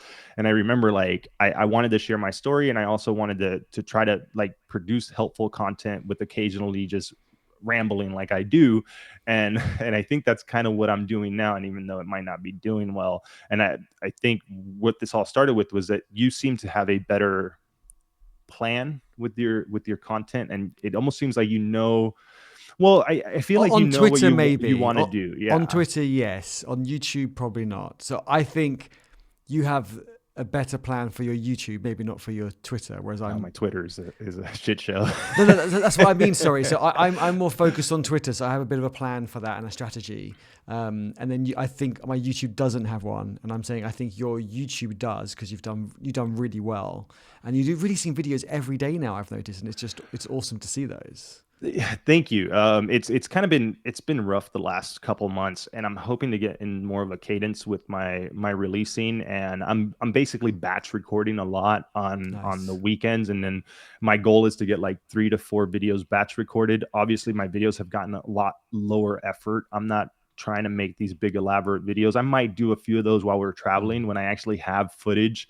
Like I tried to get a bunch of footage when we were traveling down and packing our house, and I did a video on the packing and stuff, but then it started to feel overwhelming, and I didn't feel like I was actually in the moment of like, we're driving is not a big deal, but when we're stopping at like different places, a couple sightseeing spots in in California, as we were driving down to get on a cruise. And if anybody doesn't know, we went on a cruise, and then we went and visited some family here while we're in the US before we leave. And it felt like I started to become the dad with the camera who's not actually there. And I did a lot of that in my early travels in Portugal and Spain. And then I ended up getting a bunch of like scenery footage that was just like, I never used it, and I started seeing that I was doing that again. So it's very hard to try to make very produced videos, and filming B-roll, especially in sequences, or that kind of are able to be compiled into a story that you're trying to tell. I mean, like your travel channel, you guys do that, and you do a good job of it. Thank you, But Sarah. I'd be so happy to hear that. no, and it's true. I'm not just saying that to say it. Like I watched the one of you guys in Portugal for Christmas, and I remember being in Portugal for Christmas, and like you did a really good job of like putting together everything you were doing for that day. And I think that really works when you kind of have what you're going to do for the day. But if you're just kind of, we're going to wander around, and you get all this footage, then you come back and you're like, well, what can we do with this? And I didn't want that again, because it was taken away from like our experiences, where I was just like trying to get like little videos and clips of things that I can like put in a video. And I was just like, well, that's not what I want to do. So I'm like going back old school with my YouTube channel, and it's just me in a room with a mic and a camera, and I'm just doing jump cuts the whole way. And maybe I'll do some B-roll here in the future once I have better B-roll to get, but I'm not going to prioritize like our daily experiences, because someone asked us like, we're waiting for, like, it was a comment, and I try not to read too many of the snarky comments, but they're like, oh, we want to see footage of you traveling, not sitting in a room talking. And I was like, well, I hate to break it to you, you're gonna get a lot more of me sitting in a room talking than me traveling, just because I want the travels to be an experience that we enjoy, So. And that makes sense. I mean, Sarah and me went to like a famous park here in the UK in London. They had a special orchid event from like orchids from around the world. Like it's like in a greenhouse, glass house, whatever you call them, huge one, like an hour to go through. And we were going to create a vlog on that. And we actually didn't, because we actually thought, you know what? Let's just enjoy the moment and just be here. We took some pictures and took some video clips for our personal use, or maybe we might, if it gets mentioned in the video, we got a couple of clips for it, but there's no video that you could really make from that. So yeah, we just enjoyed it, and it was actually really good, because it is hard to document when you're traveling or a day out or something like that. It is tough, because you need to think about the story, you need to think about the person watching it, you need to kind of have a bit of a hook. You need to try and have a beginning, middle, and end. So it is tough. It takes it away from what's going on. So yeah, when you're out a lot, I think, and you're doing it with friends, it becomes a bit easier sometimes and a bit harder. It depends on the friends. But I know we've gone to see places, and our friends don't want to be in the video, but they'll gladly follow us around with a camera for like, for half an hour, or whatever, if we're there for the whole day. And that just makes it so much easier, because Sarah and me can just mess about, and it's all caught on camera and both mic'd up. So it really depends. I mean, when you see in Asia, you'll meet so many people that are doing it. They'll gladly help you to do it as well, and they'll even like share clips with you. So I remember we went someplace, and I got some drone footage, and they're like, "Oh, I didn't think I'd be allowed to fly the drone." I was like, "This is Thailand. You're not allowed to fly the drone." I gave the guy $5, and he said I could fly the drone. So, it's Thailand. This is not England. And they were like, "Oh, can we have a copy of the drone footage?" Yeah, absolutely. I don't mind. I took like 20 minutes. We're going to use like 20 seconds sort of thing. So, and then they gave us some of their content as well, of some amazing B-roll they took, because they were like professional videographers. It's what they did as their job. So it's very different, I think, in certain situations. So I wouldn't be too hard on yourself, and I would say definitely do it for you, which is to enjoy the moment. I think, because we have done a couple of trips, so we forced it. Like, right, we have to come out with a video for this, and we didn't have a good day. We didn't end up with a good video. And one of our best videos, Our channel isn't big, like you said. It's only about 1,000 subscribers, or almost, not quite there yet. But Nara Park and Phuket Water Park are, I think, our two best videos. And funny enough, they're the two videos where we just were ourselves and just had fun. And we actually had a lot more content, and we had to actually cut it down rather than trying to force it. So, yeah, that's something that we want to try and do. But funny enough, those were on days where we hadn't packed in a lot. Because I think on other days, you go, right, we're here for 3 hours, and we're going to go to this monument for 2 hours, and you just want to pack in a lot. Whereas those 2 days, the thing that they've got in common is we're going to the water park for the day. Like, there's no beginning, end time. It's just, we'll see how we feel. And same with Nara Park in Japan with the deers when they bow at you and you feed the deers and so forth. Like, we just went for the afternoon and we didn't rush. We just took our time, and like, we almost got locked in the park because we didn't realize it was closing. We're just having such a laugh. And yeah, so yeah, I wouldn't be too hard on yourself. I just have a good time. And when we see you in Asia, we'll do some filming together. Don't worry. Oh, for sure. I'm looking forward to it. It's funny because you mentioned the drone thing in Thailand, and I actually sold my drone before this trip because I found that I carried it around with me in Europe. Yeah. And again, like I mentioned, it's almost like when you try to make content about everything, your life becomes making content, and then you almost forget to live. And I got rid of the drone because I was reading up a lot of the places that we're going have like no drone Yeah. rules, or you need to have a license. I think Yeah. Vietnam, like you need a License. license and like all this stuff. And I was like, you know what? I carried it around with me last time and I felt I barely used it. I don't want to carry it around this time. I'm trying to pack a lot lighter, and I'm trying to figure out my setup because we're going to be minimal traveling. Like we've all got to carry on in a backpack, and that's what we're Wow. doing, you know. Well, when we went the first time, we went that's how we started, and then we came back looking like the typical American tourist. You should have seen me through the airport. I had like 2 giant, checked luggage bags and like a backpack, another rolling bag, and like just I'm coming through just a mountain of bags on me, and we don't want to do that this time. And Asia's a little easier because when we ended up in London, and it was winter in Yeah. Porto, which was a little cold, so we needed to buy stuff when we got to Scotland because we Yeah. packed It's for cold. Portugal, Yeah. weather, and we just ended up with more stuff. But yeah, I agree that it does feel like sometimes that the magic trick is to just not think about the content too much and enjoy yourselves. And if you can film it and document some of it and make a video out of it, great. But I just remember getting so stressed out, or like even like for me, like telling the kids to get out of my shot. And then what's interesting is that most of the footage I ended up using, because when I tell the story about me traveling with my family, I was like, shit, I don't have enough footage of my kids in my shots. All of this is the rooftops of Lisbon city, overlooking it from this park that we're at, or like the side of this pretty building. And like the footage that I ended up using was when my kids were on me or walking with me. And like all of that footage was footage that my wife got accidentally because she was trying to capture footage for us as a family. And I ended up using more of that. And it was just like, oh, my priorities were all wrong there. Another part of the learning experience of Yeah, like trying to do definitely. this all again and whatnot.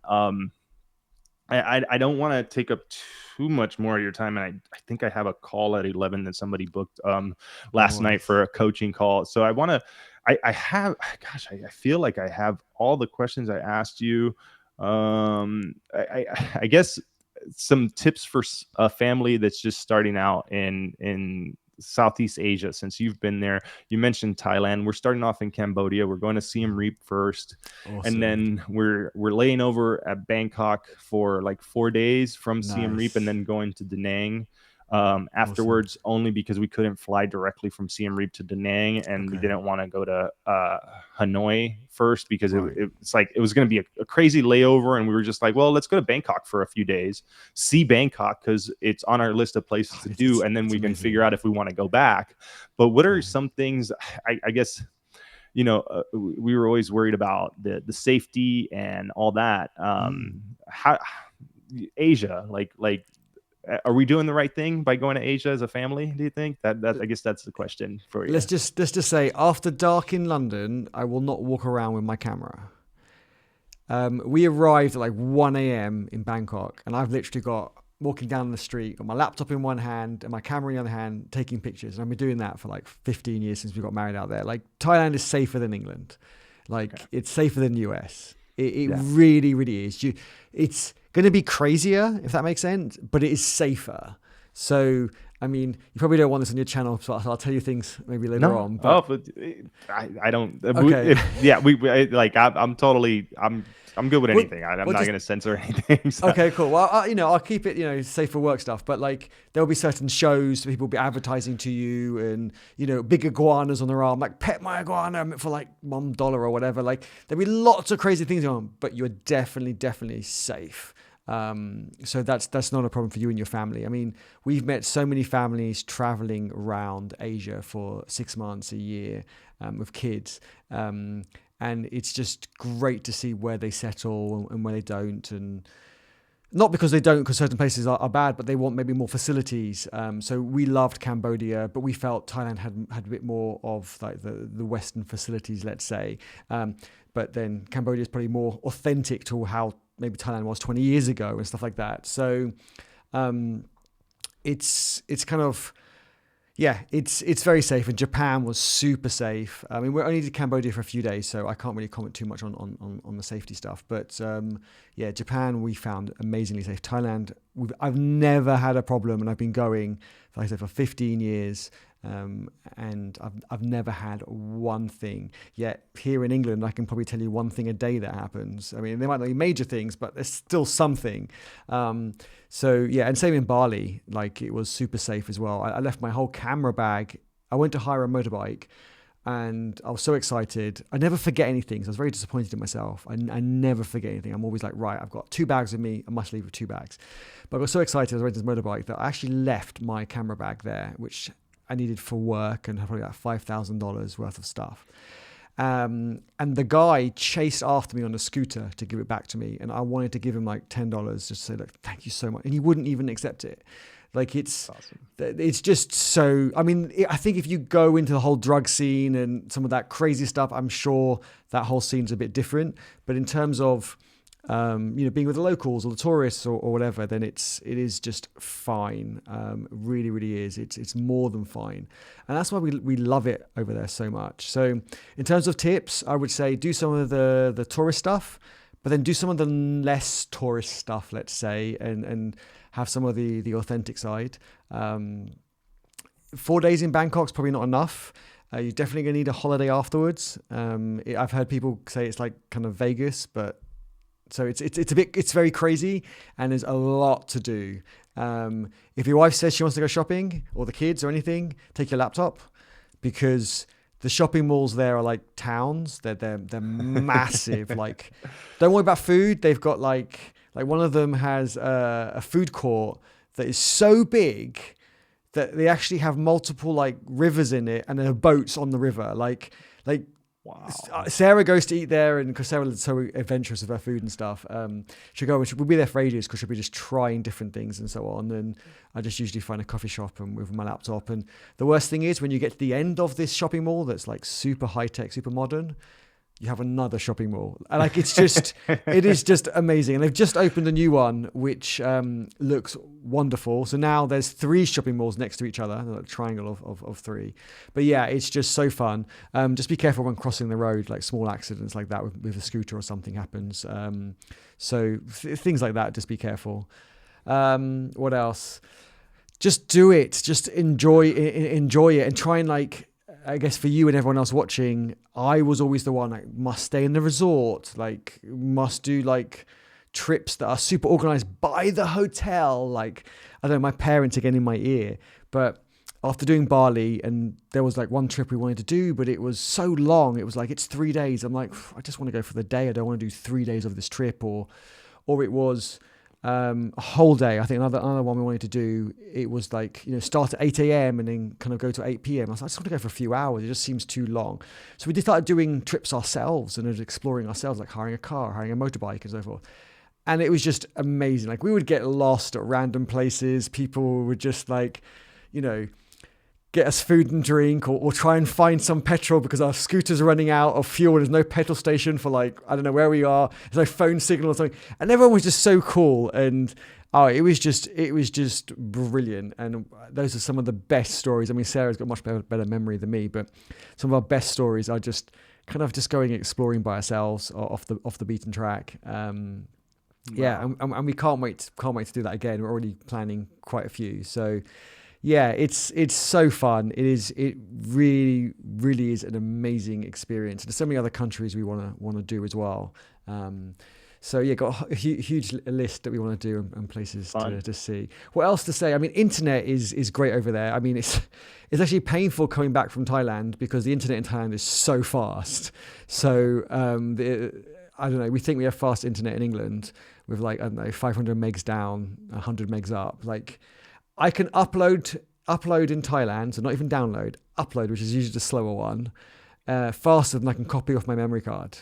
Like, wow. Can you imagine? Like, we rented this Airbnb that was an amazing Airbnb in Chiang Mai, in northern Thailand. It was like $30 a night. It was a small flat with a balcony, but the facilities in this building were unbelievable. It was right in the center, about a 10-minute walk from the center. But it had like a 500-foot or something swimming pool along the roof of the building, and you could just see the whole of Chiang Mai. Had co-working space, had a library, had bars, had massive gym. Like, oh my god, it was just amazing. Like, for $30 a night, all in. And the internet was like 10 gig down, 10 gig up. Like, it was just so fast. I was like, wow, this hasn't uploaded, because it just took like 10 seconds or something, and it had uploaded. It was just so strange.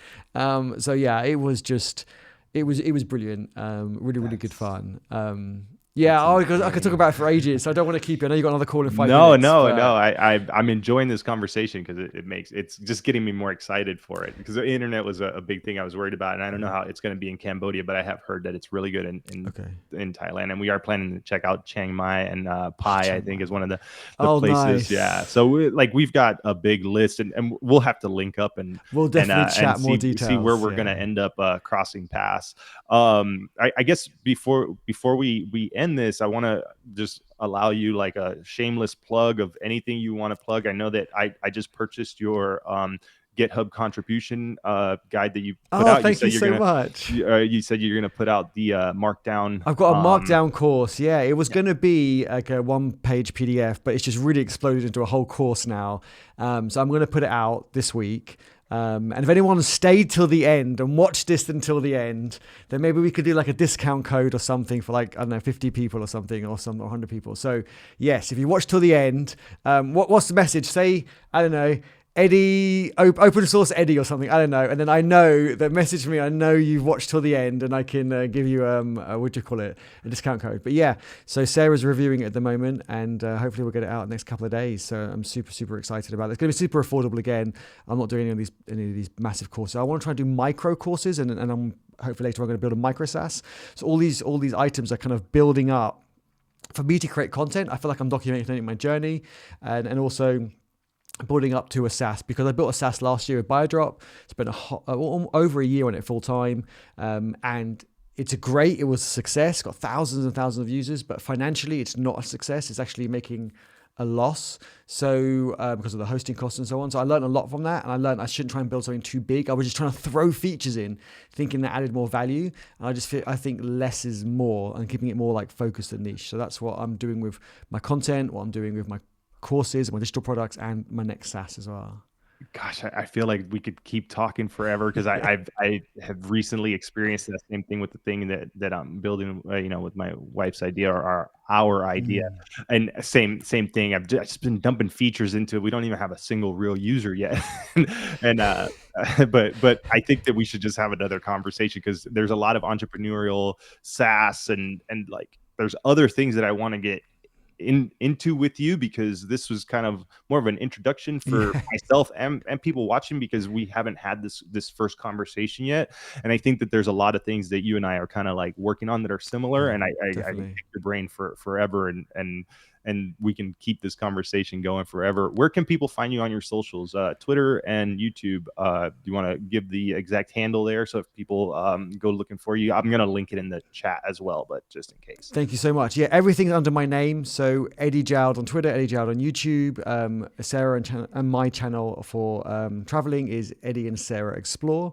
And also eddiejoude.io, you can kind of find everything, and then products.eddiejoude.io. But yeah, you'll link them below, and people can always reach out and ask me anything that they want. But I prefer asking out in public because I love public conversations. But we should definitely do a part 2.